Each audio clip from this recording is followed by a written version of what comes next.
what is happening in France. Look at what is happening in Greece. How much rebellion there is in Greece, and how violent the rebellion is.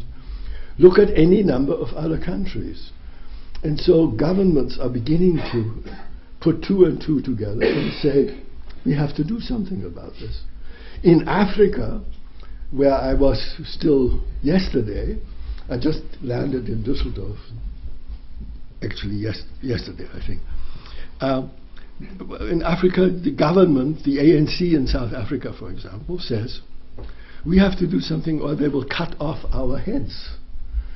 And this is not a metaphor. I mean, they mean quite literally, they will cut off their heads. And the people have a mind to cut off their heads if they don't soon do something about poverty.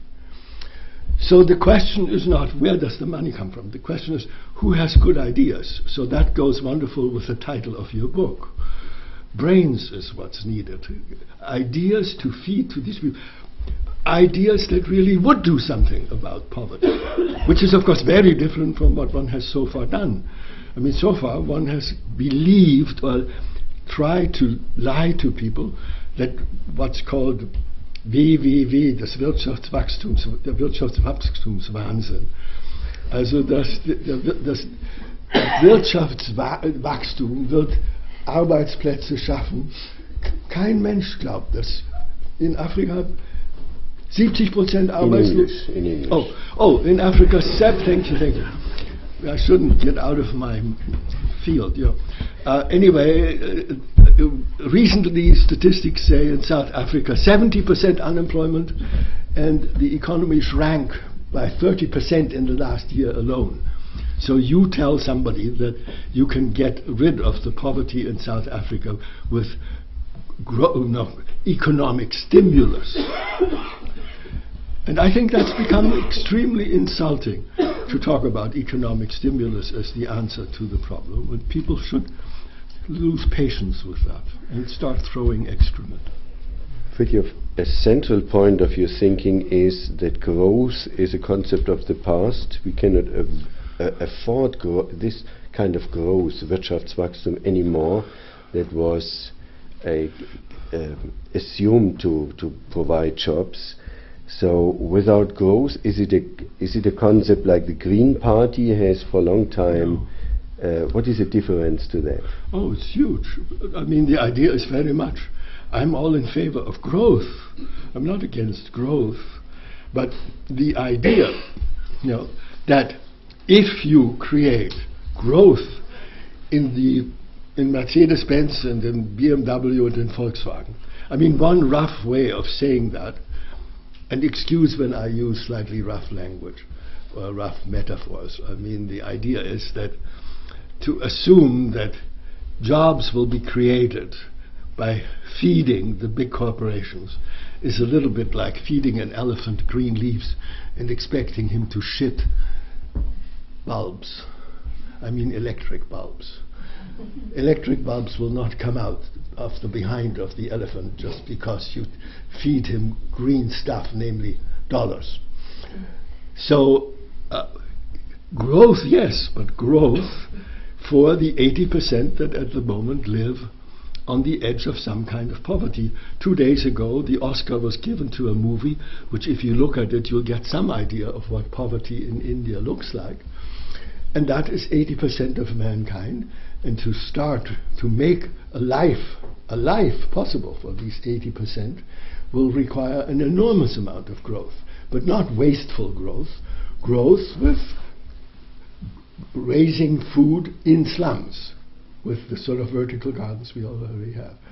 Creating electricity with Stirling engines, which use solar but in a much more intelligent way than photovoltaic cells.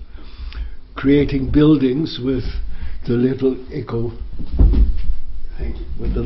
bonds we have around. All of those things will have to grow and create enterprises, and many small enterprises. And that kind of growth is absolutely needed, but that kind of growth will be much less harmful to nature than the kind of growth we have allowed to happen in the past. So we talk about growth in basic needs, in basic products. Is it Can we understand it like that? No. If we did, yeah. You don't mind. Yes, it's an open conversation. Yes, of course. No, you see, because I mean that too. If you think that the sort of people that you call sozial schwach, that is socially weak people, or people who live on the edge of poverty, if you think that you can buy them off by giving them old clothes or something like this, you have another thought coming. They make demands. If you give them some solar cooker, they will say, do you use this kind of solar cooker? And if you, then you say, no, I have a microwave, they will say, oh, I want a microwave. The people who are what I call the desert people, they will not live on subsistence. They want elegant things, they want things that have style, they want things that have quality, and that will, they will create the enterprises that will make products that will have style and quality and have capacity, but they will produce them out of materials. This, for example, is literally, believe it or not, this is 97% earth. Not precious sand, not clay or something like this, but just plain earth. And for example, creating, it's something that some people tease me about, that I'm very skeptical of what you call solar energy, because you identify solar energy with photovoltaic energy, and photovoltaic is expensive, is fragile, and can very easily be stolen. So it's not the best solution for Africa. So Stirling engines, which are also solar but use heat, are a much more intelligent solution to the energy problem in Africa. So what you say is we need a different technology that the big companies would never think of applying. We need a technology that is fulfilling needs, that is elegant, that has style. BMW, by the way, has style, or most people believe that it is something you need to have if you are a rich person. The difference is in the technology, or is it in the products? What is exactly the difference to what the ordinary economy that we have in the past? What is the exact difference? Is it the quality of the product? Is it the materials? Is it the way of manufacturing? Those three, for openness, yes. I mean those three, not one of them, but all three, and then quite a number of other things. I mean the difference is, let me put it into a big sort of picture. For thousands and thousands of years, people lived basically as farmers.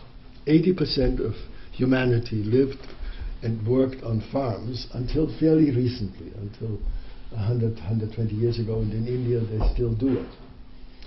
Now, that means that 80% of humanity has lost its work, because people can no longer live off what they produce on the farm.